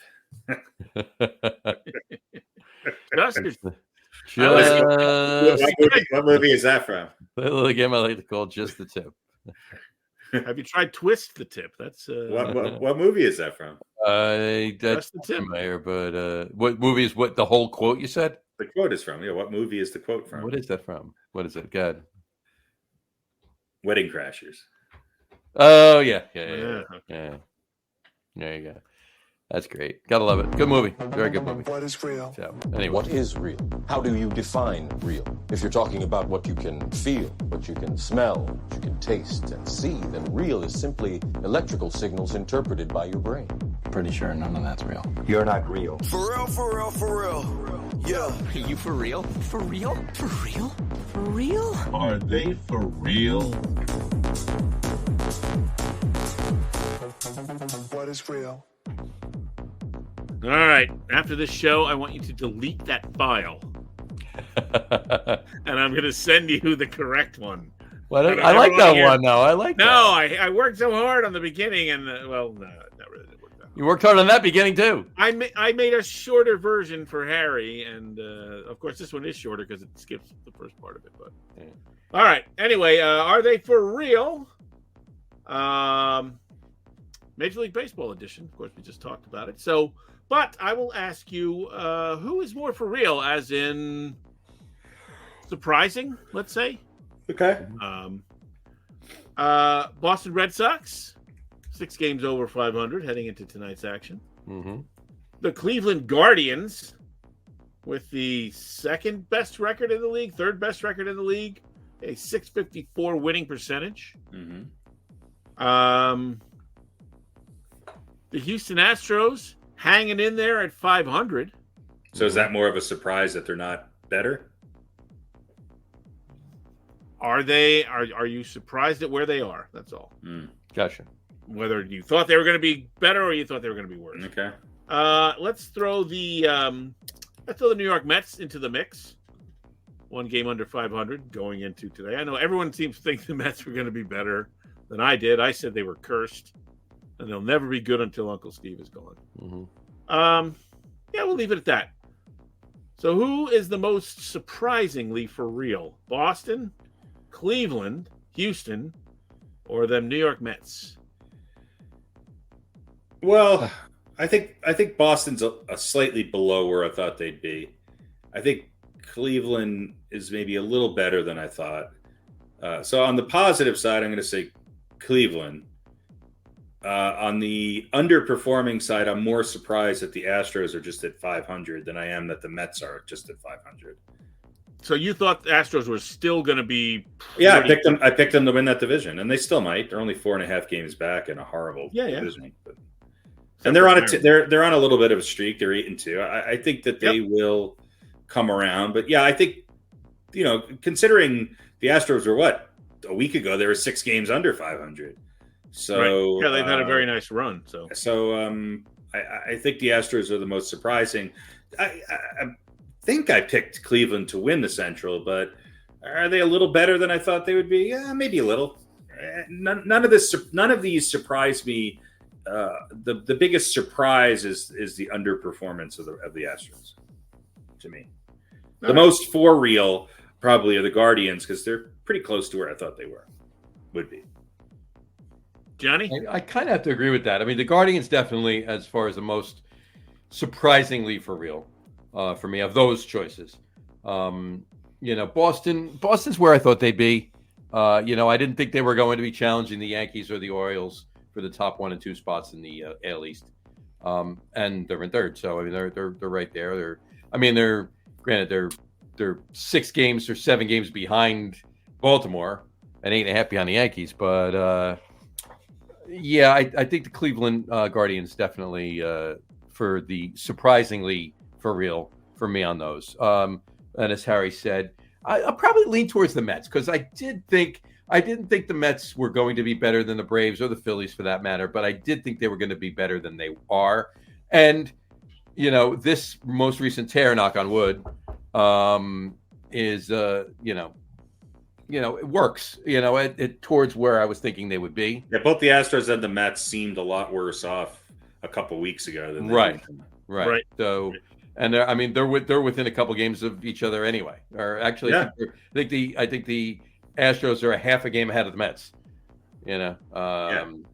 So for the cross between the two for the cross conference cross league wild card game. Did you hear about that? Oh, it's a new thing this year. It's the Are They For Real interconference are they for wild real? Card play-in game. Interleague wild card game. Whoever wins the game becomes the extra team. Whoever becomes Pete's convoluted definition of real gets the coveted ninth wild card spot. That's right. Well, let me just throw a couple numbers at you, and then I'll give you my answer. Boston is a couple games under 500 at home. Yeah, 19-21. Cleveland is 26-9 at home. Yeah. Houston is 24-19 at home. The Mets are 19-23 at home. I obviously am down on the Mets, although I'm happy that they're at least hanging around, sniffing around, being in it. Good for that. I kind of thought this was going to be the end. I didn't think the Astros was going to be terrible. I guess I thought Texas was going to maybe be a little bit better than they were, but they were. Yeah, they might be the biggest disappointment so far. Yeah, they might be the biggest disappointment, but who knows? Weren't they kind of late bloomers last season too? So they may turn it around. But I would say overall, not that I have any reason to claim any knowledge or expertise of any kind, but I didn't think Cleveland would be this good. It's never stopped you before. No, it's never has. But I think the Guardians are a really, really good team. They absolutely much better than even people who thought they were going to be good were saying they were going to be. So I would say the most surprising thing would be Cleveland, between Cleveland and Boston, and probably I expect the Mets to be I would say I would expect them to be within 5 or 6 games of 500 on the downside. So yeah, maybe they're a little bit more for real than Houston. Again, I didn't expect Houston to fall apart, but I didn't think they would really be a contender. Maybe they are. Yeah. Fair enough. So there we go. Let's see. I think one other. Just to stay with the hot trends. All right, we got to get our hot takes in. Who's more for real without looking at the numbers? Mm-hmm. Caitlin Clark or Angel Reese? Caitlin Clark. Caitlin Clark. I'm gonna give him tied. They're close, tied. but They're close, but I'm going Angel Clark. Don't Angel Clark. We need is an amalgam of the two. All right, well, let me give you the numbers. Go ahead. Head-to-head, Clark leads 2-1. It should have been 3-0. They blew that one. Should have been 3-0, yeah. Points per game, Clark 16.3, Angel Reese 13.2. All right. What is TRB per game? Oh, rebounds. Total rebounds. Clark 5.4, Reese 11.1. So she's 13 and 11. Yeah. Assists, Clark 6.6, Reese 2.1, steals 1.5 to 1.7, blocks. This is the one Angel Reese 0.1 blocks per game. Caitlin Clark 0.9. Field goal 399 to 406. 3-pointers, Angel Reese hasn't made one. Clark's hitting 35%. Free throw 88 to 76. And field goals 51 to 40. So I'd give the edge right now to Caitlin Clark. And these aren't terrible numbers. No, not at all. 16, 5, and 6, and a steal and a half. That's not bad. Yeah, she's in the top 10 almost every category. In fact, she's 4th in the league, 0.1 behind Sabrina Ionescu in assists, which is great for a rookie. I mean, Yeah. Angel Reese is 2nd in the league in rebounding. Yeah, listen, 13, 11, 2 assists. They've come in and made their mark. Game isn't bad either. Yeah. And Angel Reese has 1 beheading. So, it's good. One up on her there. Yeah. There you go. She's got that going for Yeah. So, that's pretty much it for Are They For Real? All right. There you go. Cool. And I want to get back, if we can, to one question about baseball. Sure. That I have for you. Because they've now taken the Negro League stats. Yep. From that's not going to help Caitlin Clark. 1920 to 1948, I guess. Well, that's what they're looking to put in officially. About 75% complete as far as compiling those. Right. But they've put in whatever it is, 12 or 13 years or something like that, and it's changing some of the numbers for the all-time, leaders in Major League Baseball. Now, the question I want to ask, and I got to play a little devil's advocate here. So, 2 questions. First is this a good thing or a bad thing? And I don't mean necessarily bad. Let's say bad in the terms of necessary. Because as we learn this, as we learn more and more, we go, they were the Negro Leagues, but these guys were just as good, in some cases better. Yeah. It wasn't like it was junior. It wasn't in the minor league. These were grown men. They were great athletes, just like Whitey in Major League Baseball. And, their numbers should count. Well, absolutely. And I think it just goes to show you, too, that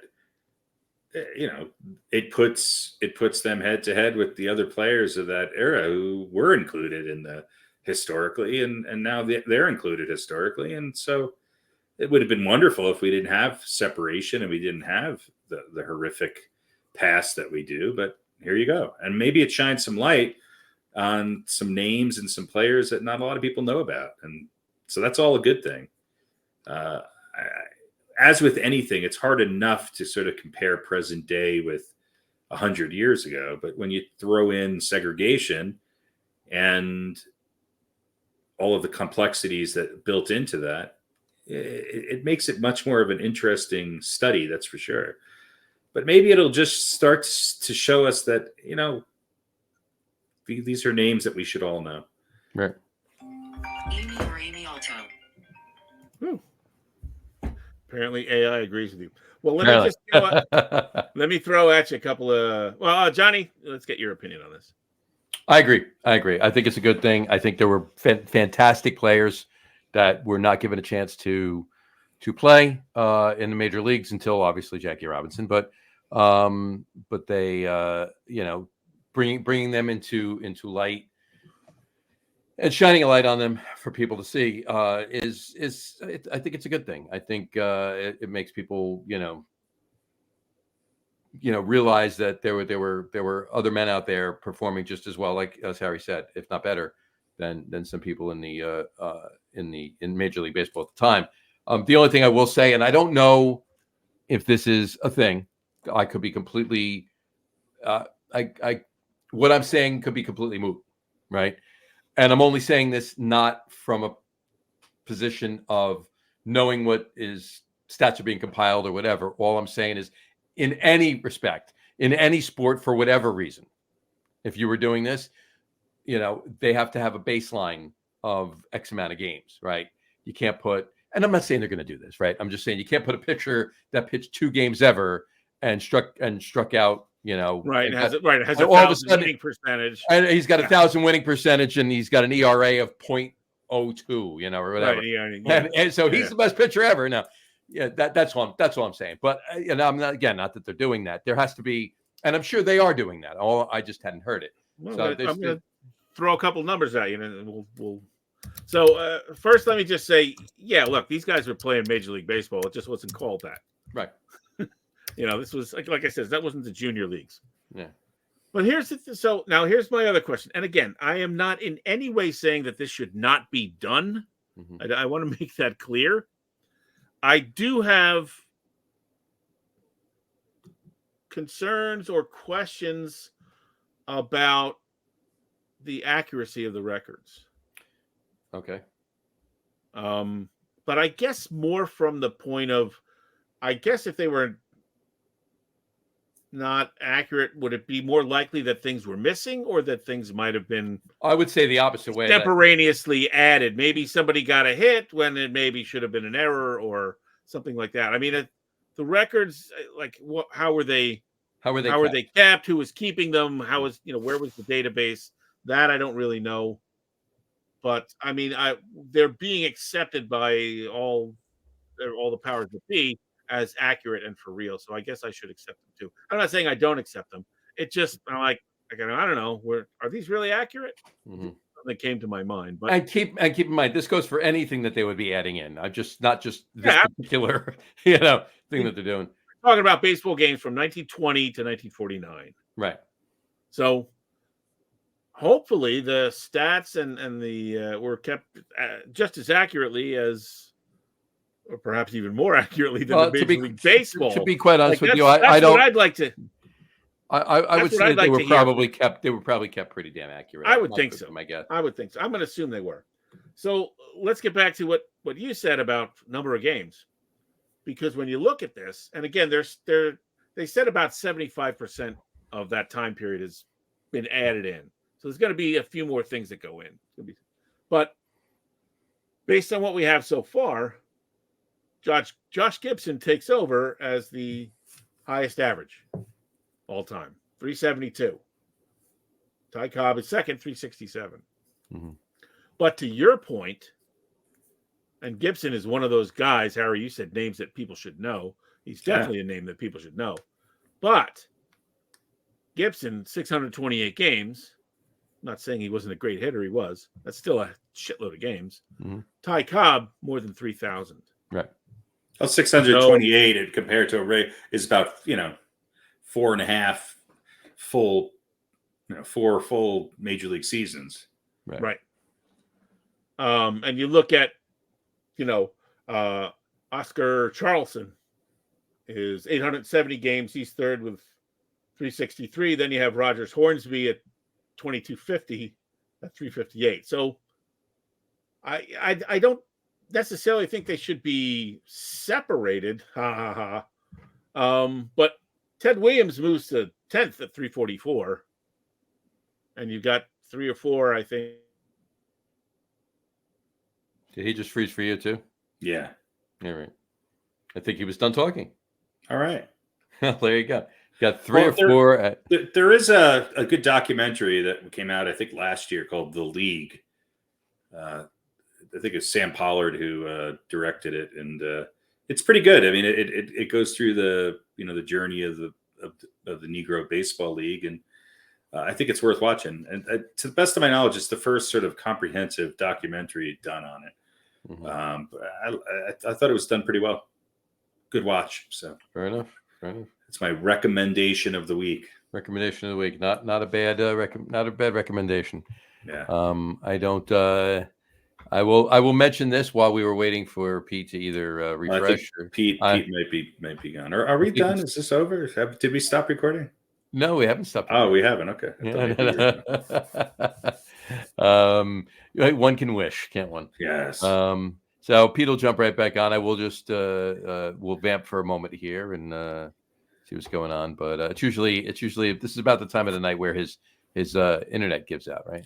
Or he brings up something strange, like a racist free ice skater or something. has caused outrage across his world. Either that or his wife unplugs his computer. One or the other. Right. Wow.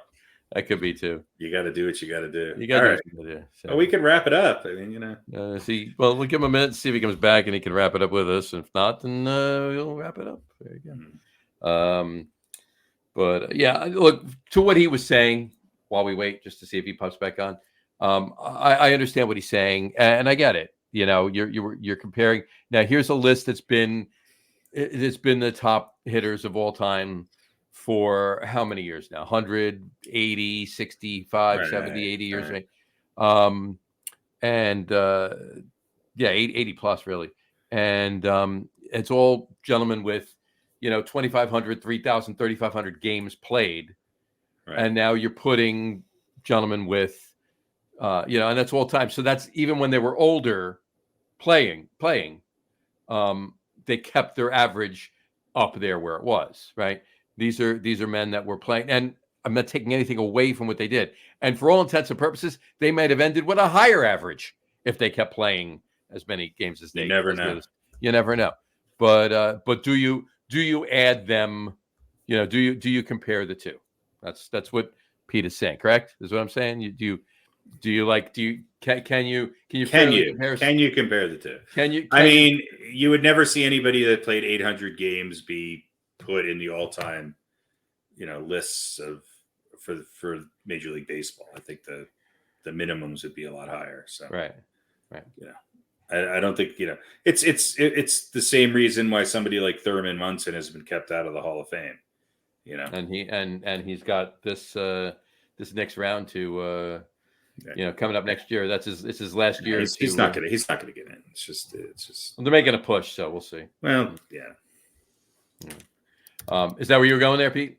Yeah. I guess how do you need to differentiate somehow between, these guys who played 4 or 5 years or something, or who played 800 games versus 2,000 or 3,000 games. Yeah.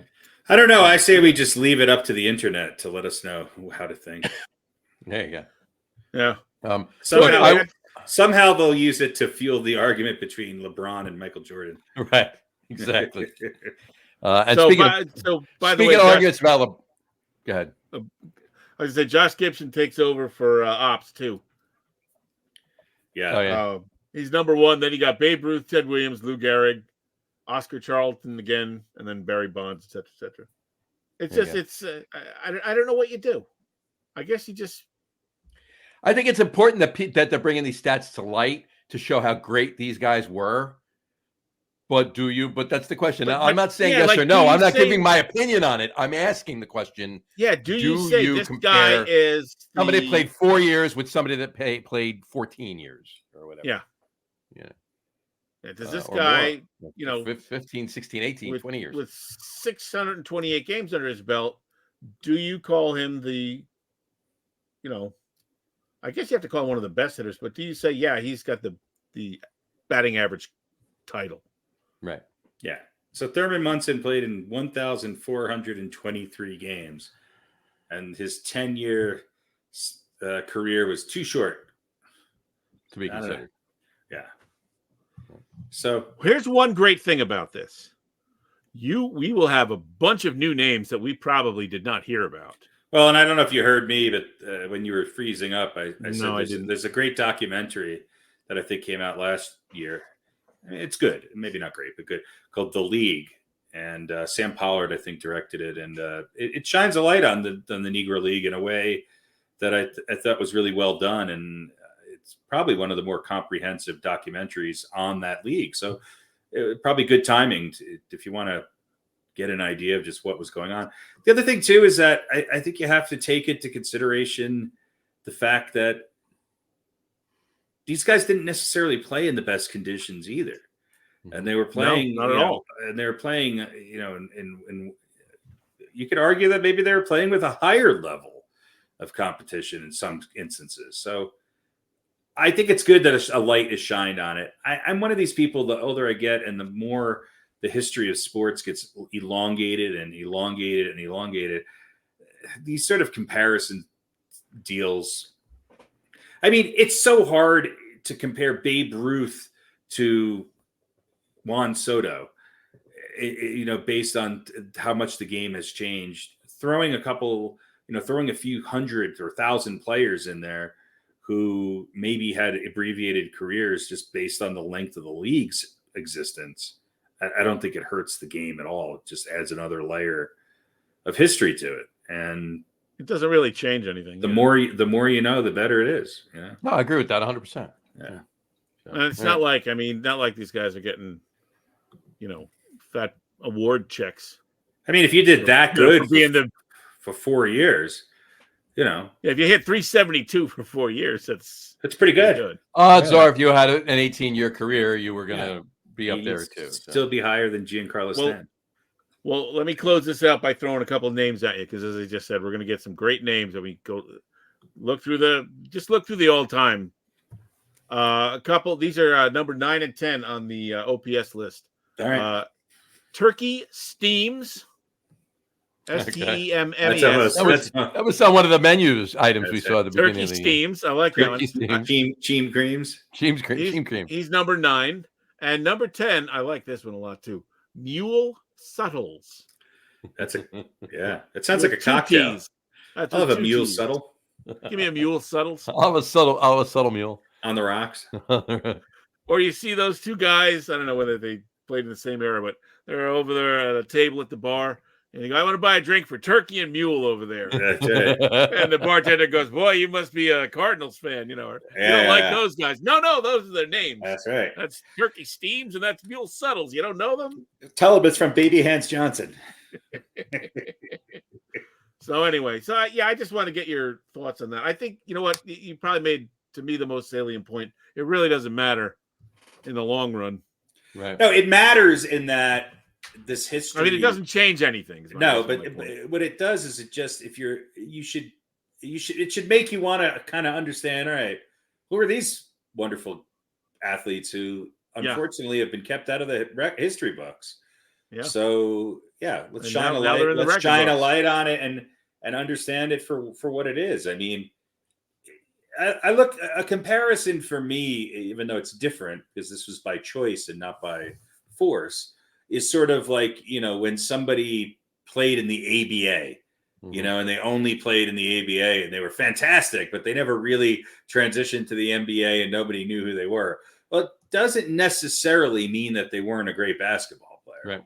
They just only played for a short period of time in the ABA. True story. Well, what's great about this is if you look up these stats on the MLB website, you can go all the way back to 1876.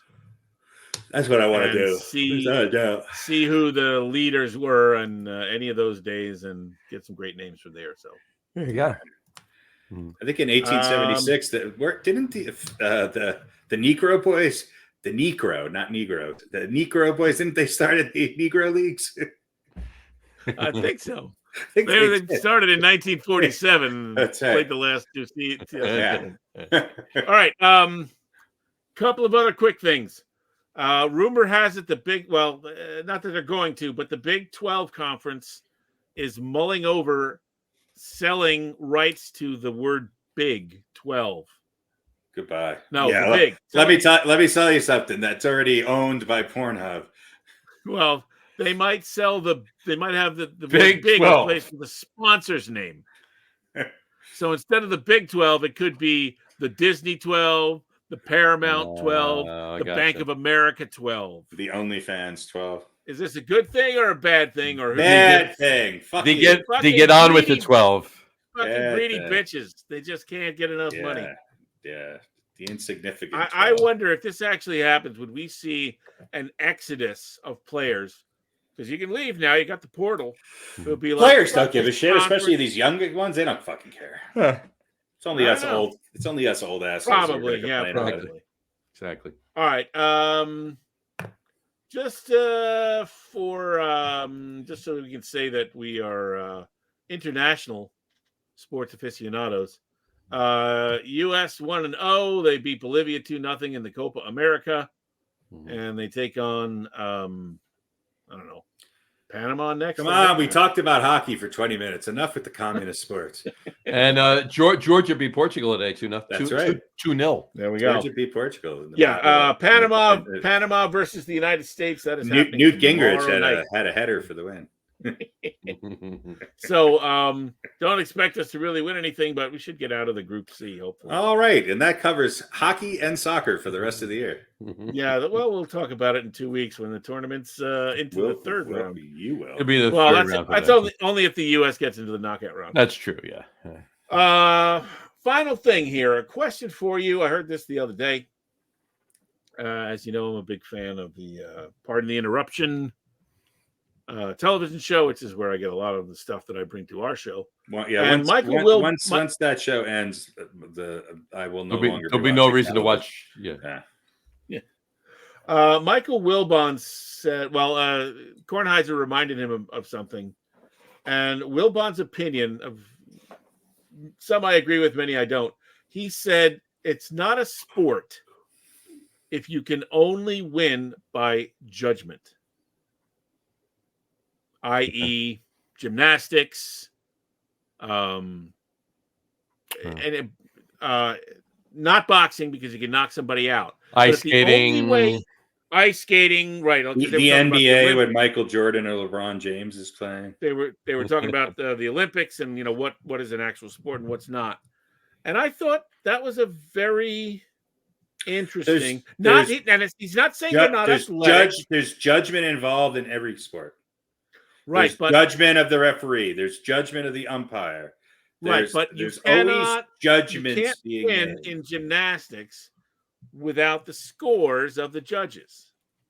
You're not making your own score. You're not. Yeah, you can't.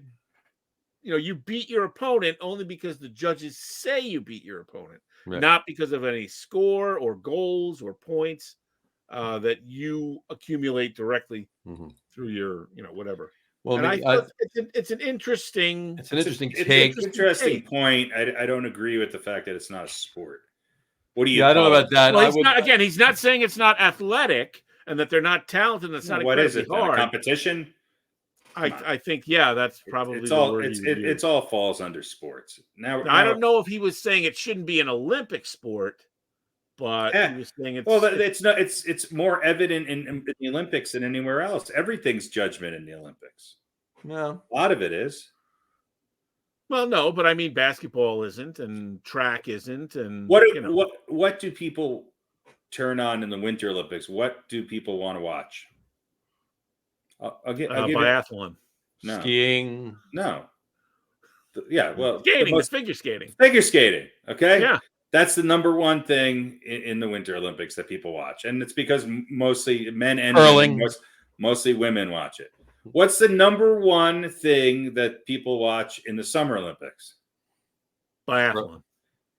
Other than biathlon, skiing, other than water skiing, gymnastics. So the two biggest, the biggest competition of each, the Winter and the Summer Olympics, are judged competitions.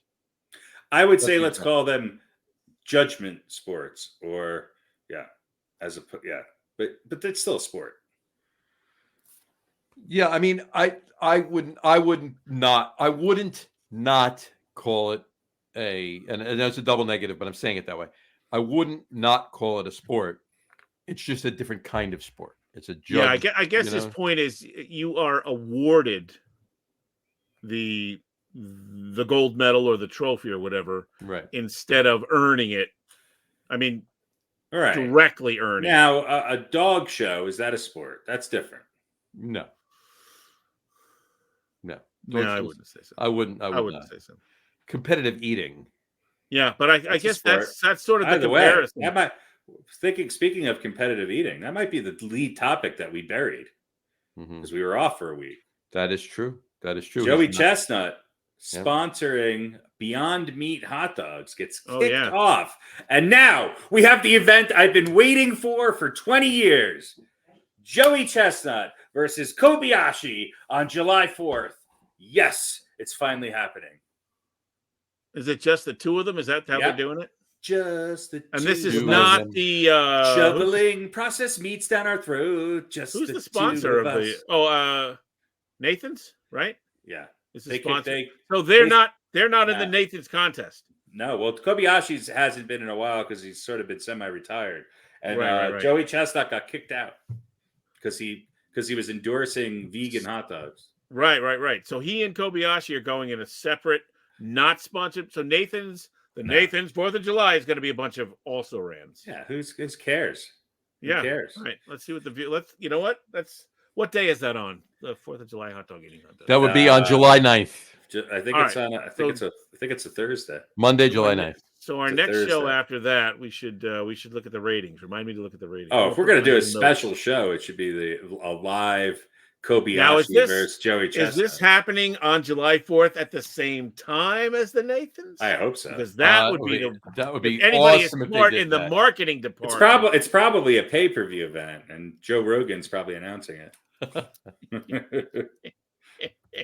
As long as Michael Buffer is no, it's not Michael. Who's the Michael Buffer. Yeah, let's get ready to rumble. now? Is he related to the other Buffer? No, Michael Buffer was the boxing guy. Yeah. Not that there's Who another guy whose last name is also Buffer who does the UFC. Oh, that I was not. No, I'm not. I can't remember his first name.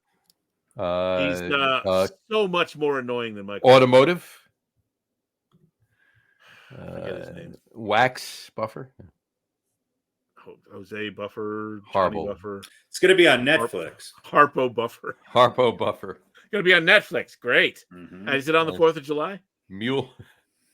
Turkey. I don't know. It Turkey- doesn't say. Is it Turkey Smalls?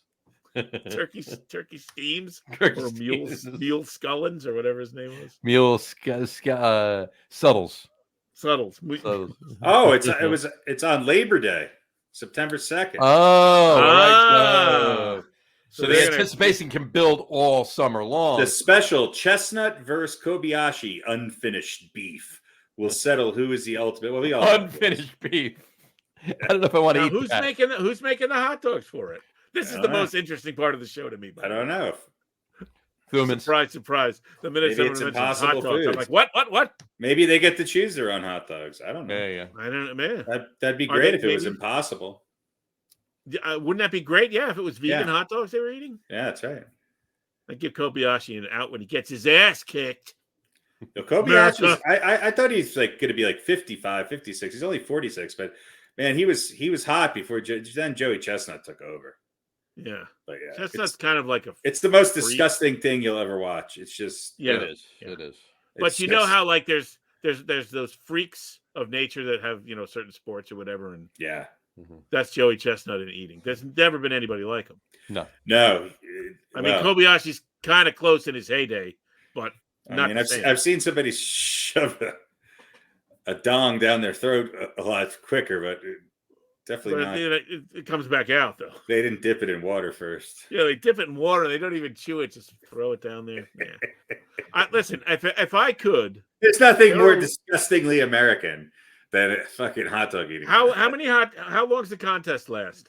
I don't know. 12 minutes or whatever. Not even. I- I don't Not think. even. No, I it's think more. like 10. It's 10 minutes, Yeah. something like that. Yeah. If I could somehow get into the contest, Oh, you'd be great if you wore that reflective vest. That'd be great. I would go. I would just sit and I would casually eat just 2 or 3 hot dogs. No, I would eat it with a fork and knife. I'd put condiments on Yes, it this- and drink a can you- beer. Can you Oh, please pass the Grey Poupon? I just chew it like 20 times before you swallow. And Yeah, I'm not rushing through anything. I'm just going to Drinking eat a a glass couple of of hot dogs. Chardonnay. I'd probably get as much camera time as the actual winner. Absolutely. Oh my God, that would be the best thing ever.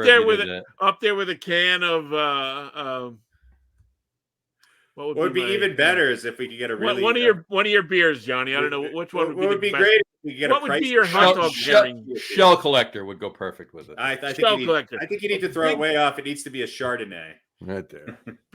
Big can of Coastal Brew Works Shell collector. And I think I don't even think you should eat it yourself. I think you should be fed by a Price is Right model. Yeah. and then take the napkin between every bite. Yeah. Oh yeah. Wipe the mustard off the corners. Damn it off. Yeah. Maybe have a chihuahua under my arm, give him a little bite. Yeah, absolutely. That would be great. Mm-hmm. That would be great. And you know what? If that doesn't happen, or if that can't happen, it has to be a skit somewhere. SNL or somewhere has to do it. Yeah. The guy who's just hungry and he threw 20, like at a local county fair, he threw $20 in the pot, because it was cheaper than buying 3 or 4 hot dogs. And he just went up there and he just had himself some lunch during the contest. Just sitting sideways, eating like this, looking at the pigs, watching them. Yeah, right. Shaking his head going, "Oh." Back in the day, I probably could have competed. You did compete in a couple of events back in the day. Just against myself. Against other people, but you won. That would be a great skit. All right, that's it. I'm queasy from the bloody lung that we started with, and the hot dogs. Now hot dogs. All right, let's do an over under. I got a good one. All right, over under time. Here we go. Hold on. Oh, is he there? Did he freeze again? No, I'm here. I gotta remember what the actual number is. He just becomes inanimate sometimes. That's what it is. That's when the drugs stop working. I stop working. Right. And we all think it's the Wi-Fi. It's the gerbil got stuck, and he's on the treadmill. All right. So last week, I went to Cincinnati looking for an apartment for the boy who's going to college there in the fall. So I took out some cash. Sure. And I have what is left here in a wad. There's a 20 on the outside. Mm-hmm. Okay. Fair enough. So I will tell you that in this, there are more big bills than there are small bills. What's a big bill? Big bill is a 10 or a 20. Okay. Small bill is a 1 or a 5. So there are more big bills than small bills. Okay. And I will say there are no 50s or 100s. 20 is the largest bill. No $40 bills either. Okay. So what's the over under? The over under is 279, and I will show you on the inside is a 1. 200, just so that they, there are, because there's 5s and 1s, 20s, 10s, 5s and 1s. Yep. Although I won't tell you how many of each. But there's at least one of each of those. At least one of each. 279.5. I'm going over. John's going over. 279 under. 279.5. All right. See if we can count this out. Just to torture you because I'm tired too. Yeah, we've been yawning for the last 45 minutes. 20, 40, 60, 80, 100. 20, 40, 60, 80, 200. 20, 40, 60, 70, 5, 6, 7, 8, 9, 80, 81. 281. Good guess, though, Harry. It's always over. All right. That's not always over. The last one we did 2 weeks ago was under, and you won it. Yeah, that's true. Sometimes that was deceptive. I thought it was going to be way under, but I should have known better. Yeah, there's a lot of 20s. Well, I'm finally figuring out I should probably pick a number that's close to the actual number. Yeah. Well, John, you just if I held this up, $281. If I held this up and I went, the over under is $490, that would probably be pretty easy. Yeah. And there's no hundreds or 50s in it, so. Right. But you could have went the other way when you said that, though. You could have said the over under is $135. Yeah, not know what's in there. I mean, when I first looked at it, just based on how my bills usually pan out after having taken money out of the ATM, I guessed you took 300 out. I probably guessed wrong. So 400 out. Yeah, see, so that's where I went wrong. So I was like, all right, it's got to be closer to 200 that's left. Or my guess would have been like 185. Well, the thing is, it would have been much smaller. But you add 100 to 185. Yeah. There you go. But the thing is, we don't spend as much cash. And he froze again. Like we used to, we went for 4 days. We drove to Now, will he be back? He's back for me. He's not frozen for me. He's not frozen for you? Oh. Pete, you're frozen for me. Why? Oh, wait a minute. Sorry. What's going on? My. Oh, there we go. No. There you go. All right. Yeah, we on that note, we don't. My point was we don't spend There's as a much. storm outside, and it might. Good luck finding us. Are you getting the Shea Stadium weather? I'm getting the Shea Stadium weather in South Jersey. Yes. Well, you're saying it was moving away from the stadium. Was it moving your way? It was moving your way. Moving my way. That's more Have likely. it your way. The game's back on. That would be a fast-moving storm if it was moving your way. This is true. So anyway, so 400, and I still have $280 left because we just don't spend as much cash. All right, I'll meet you for lunch tomorrow then. All right. There you go. Yeah, when are we getting together? When are you coming to the island? It's probably going to be the week after next. I got tied up this week, and next week I'm not coming anywhere near there with the holiday in the middle of the week. So, what probably holiday? the 3rd of July, I think. Hot dog eating day. Oh, is that next week? Hot dog day, yeah. Hot dog day. Yeah. Well, you know what? Maybe I'll come and visit you. The wife and kids are going to Toronto for a week. Come on down to see my wife's cousins and stuff. And there you go. And the boys' cousins too, I guess. You should go to Toronto. Mm-hmm. I'm done with Toronto. I've been there. It's nice. I enjoy it, but we've been there a lot of times. You just want some alone time. Well, yeah. I mean, look, the boys just go. It's so funny. They go and they play video games against each other, but nobody talks. Right. Yeah. Although now they're all a lot older. We haven't been up there in a long time, but we used to go every year. My wife's got an aunt and cousins, and her grandmother. Is your wife Canadian? No. But her grandmother, who lived up there, raised her for 5 or 6 years when she was young. And so we used to go every year in the summer, but she passed away a number of years ago. So she made it to like 101. Did she have a mullet? Oh, wow. Did she have a mullet? Yeah. A hockey rocker? Hockey mullet? No. So we haven't been up in a number of years, but gotcha. But I've been there been there like 15 times already. So there's a really good hot dog place on the corner of Danforth and Pape. All right. On that note, folks, there we go. My over/under is over. Is this show over or under? It's over. I'm gonna have to go over. Please say it's over. It's underviewed and it's over. This show is over. Yes, this show is over. On that note, we will wrap it up for today. We want to thank everybody for watching. For those of you just listening to the audio podcast, thank you for listening. Don't forget to visit our website, www.getonwithitpodcast.com. That's getonwithitpodcast.com. And please remember, like us and follow us on all of our social media, Facebook, Twitter, and Instagram. Just search for the Get On With It podcast. And of course, there we go. And of course, all of our shows are available on YouTube as well on the Logger Room channel. Remember, we go live with the video podcast on Facebook, YouTube, Twitter, which is now X, and Twitch every other Wednesday night around 7:30 p.m. Eastern time. And for those of you who just want to listen to the audio podcast, you could do so on our audio host. Finally, everything's reconnected, folks. So that would be on Spreaker, as well as iHeartRadio, Apple Podcasts, Spotify, Odyssey, Audible, Google Podcasts, Amazon Music Podcast, TuneIn, Podcast Addict, Castbox, Deezer, Podchaser, Rephonic. Pretty much anywhere you can find an audio podcast, you will find the Get On With It Sports Podcast. And if you haven't done so already, please subscribe to one or more of those feeds, and you will never miss a show. All of those links, by the way, including the one for the Log Room channel, YouTube channel, are on the links page on the Get On With It podcast website. And what is that website? That website, again, is getonwithitpodcast.com.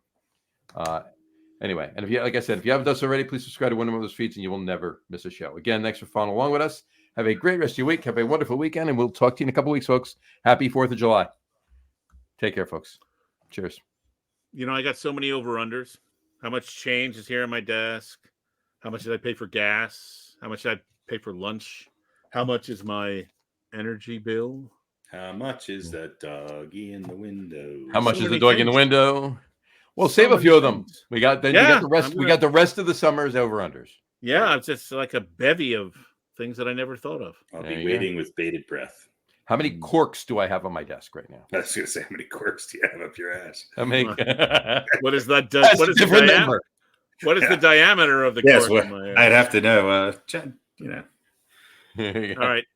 Anyway, Bye, everybody. happy 4th of July, folks. Take care. Yeah. Cheers. Come on, Baltimore.